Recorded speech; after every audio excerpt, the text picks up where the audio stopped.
I'm going to tell you a story of two brothers, twins, Jacob and Esau. Their story is found in the book of Genesis. They were in competition with one another from the time of their birth. Jacob, the younger, whose name means heel grabber or supplanter, was always besting his older brother Esau. He got Esau's birthright by hook and crook, and he also received his blessing by conspiring with his mother Rebekah to take advantage of his blind father. When Esau discovered the deception, he threatened to kill Jacob. Rebekah sent her son Jacob off to live with her brother Laban, and there Jacob met his match. Yet he started a family and became wealthy.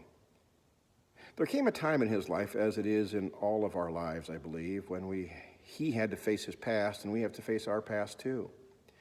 We have to take ownership of who we are and who we have been. So Jacob prepared to meet his brother Esau. He divided his family into two groups. He sent a bribe ahead of him, and then he spent a night alone, wrestling, we are told, with a stranger. He wrestled all through the night until the dawn was about to break. And the stranger commanded Jacob to release him. But Jacob said, "Not until I receive a blessing." So the stranger asked, "What is your name?" Jacob replied, "Jacob."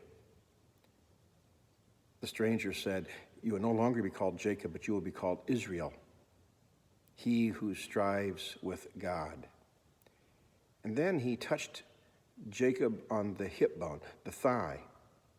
And from that time forward, Jacob walked with a limp. He was forever changed. Jacob named the place of this divine encounter Peniel, which means I have seen the face of God. Later that day, he faced up to his brother Esau, not knowing what to expect. Did Esau still seek revenge? Was Esau going to kill Jacob? But instead, Jacob was stunned when Esau ran up to him and embraced him and kissed him. And Jacob, pulling back for just a moment to look deep into Esau's face, said, "Seeing your face is like seeing the face of God. With such kindness, generosity you have received me."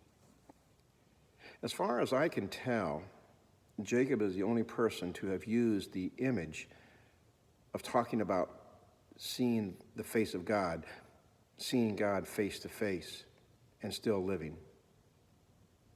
I believe that when we have that dark night of the soul, when we wrestle with who we are compared to with who God calls us to be, when we wrestle with the events of our lives, the disappointments that we may have had, the times when we felt as if we were utterly abandoned by God, only to discover that God had not abandoned us, but that God was with us the whole time. When we come to this realization, we do see the face of God. And the face of God is also seen whenever we have received forgiveness. The face of God was seen from the cross years later.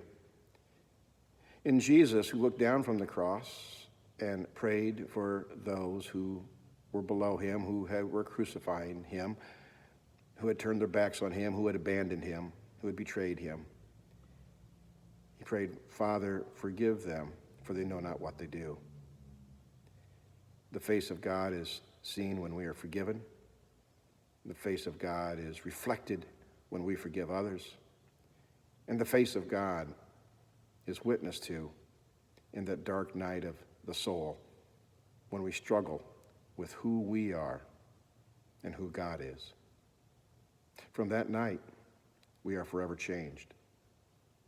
The apostle said, "Be not conformed to this world, but be transformed by the renewing of your minds." May you, this coming week, truly reflect the image of the loving God found reflected in Jesus Christ. I'm Forrest Crummell, the minister at First Federated Church.